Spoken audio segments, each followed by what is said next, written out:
रामनगरी अयोध्या में एक बेहद चौंकाने वाला मामला सामने आया है। यहाँ जिस पत्नी को हिंदू समझ पति 12 वर्षों तक उसके साथ जीवन व्यतीत कर रहा था और अपने परिवार का भरण पोषण कर रहा था, 12 वर्षों बाद अचानक वह पत्नी मुस्लिम समुदाय की निकली। पति जिसको पूजा समझ रहा था वह हसीन बानो निकली। इतना ही नहीं, पत्नी के परिजनों समेत उसके दोस्तों ने ज़बरदस्ती हिंदू परिवार को इस्लाम धर्म कबूल करने के लिए दबाव बनाना शुरू कर दिया। यहाँ तक कि इस्लाम न कबूलने की दशा में सर तन से जुदा करने की धमकी भी दे डाली, जिसके बाद आरोपी पत्नी के पति जगबीर कोरी ने पुलिस में शिकायत दर्ज कराई। इस मामले में तपस्वी छावनी के महंत जगत गुरु परमहंस आचार्य ने प्रेस वार्ता करते हुए कहा कि ये गजवा ए हिंद का नया तरीका है जिसमें हिंदुओं को प्रताड़ित किया जा रहा है। पूजा नाम बताने वाली लड़की अचानक हसीन बानो कैसे हो गई और अपने परिवार सहित युवक की ज़मीन और सारे सामान छीन लेते हैं। परमहंस ने बताया कि जल्द से जल्द इस पर कड़ा कानून बनाया जाए। जगबीर कोरी ने बताया कि उसके परिवार में एक बेटा और एक बेटी है। जबरन बेटे को इस्लाम धर्म कबूल करवाकर उसका खतना भी करवा दिया गया है। अब जगबीर कोरी को पूजा उर्फ हसीन बानो के परिजन लगातार परेशान कर रहे हैं, जिसकी शिकायत जगबीर सिंह ने वरिष्ठ पुलिस अधीक्षक से मिलकर की। पुलिस ने निशार उर्फ राजू का नाम खुलकर सामने आया, जिसे एनकाउंटर के बाद गिरफ्तार कर लिया गया है। ये आए हैं इनके सर कलम करने की धमकी दी है। हमको धमकी मिली है, हमको धमकी मिली है कि सर कलम करने के लिए। कौन दिया धमकी? उनका व्यक्ति था। उसके बाद हमारे ससुराल वाले थे जो 3-4 लोग आए थे। फिर उसको इसके बाद में हमारा सर सामान सब लेके चले गए यहाँ से। अब मारने की धमकी दे रहे, बार बार ये ज़मीन जो हमारे हिस्से में है वो ज़मीन को कहते हैं कि हमारी बेटी के नाम कर दो, नहीं तो मैं तुमको कटवा दूंगा। करीब 2011 में हुई थी शादी, 2011 में हुई थी। फिर उसके बाद हमने जो है 2012 में सामाजिक हिसाब से जो शादी की थी। फिर दोबारा से कोर्ट मैरिज हुआ था 2011 में, करीब चौथे महीने में। पहले नाम बताए थे अपना, पूजा नाम बताई थी। अब हसीना बानो नाम उसका पता चला कैसे कि प्रतापगढ़ के रहने वाली थी। हिंदू पता था? ये हिंदू पता था सर। हमको बिल्कुल हिंदू के तरीके से रहती थी हमारे साथ में। ये 2020 के बाद उसने अचानक जो है उसका बदलाव हुआ जो है। कितने बच्चे हैं?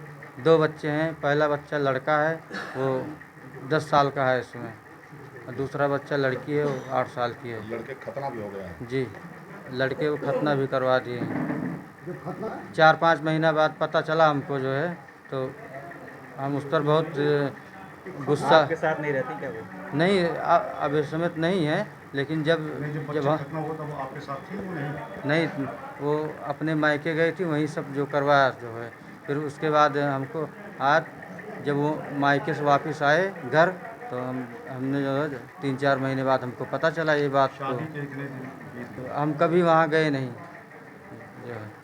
कई बार हमारा वहाँ से बुलावा आया, लेकिन हम नहीं गए वहाँ पर। जो हमारे रिश्तेदार जो जीजा थे उन्हीं के साथ में वो गई थी, फिर उन्हीं सब करवाए थे जीजा जी हमारे जो। अब जीजा क्या कह रहे हैं? अब जीजा कह रहे हम तो भाई शादी करवा के बगल हो गए, हमारा क्या है।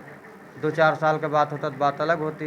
ये 12 साल 10-12 साल बीत गया भाई। अब अपना लड़ो जो देख लीजिए कैसा होगा। क्या चाहते हो? हम यही चाहते हैं सर कि हमारा जो है जो इससे मिला इनको, हमारा जो बच्चे भी मिल जाए। बहुत गंभीर मामला सामने आया है। अयोध्या में एक हलकारा का पुरवा है, वहाँ हमारे एक दलित हैं जगबीर ने जो है शादी किया, तो जो लड़की थी वो पूजा अपने को बताती थी और इनके बच्चे भी हो गए।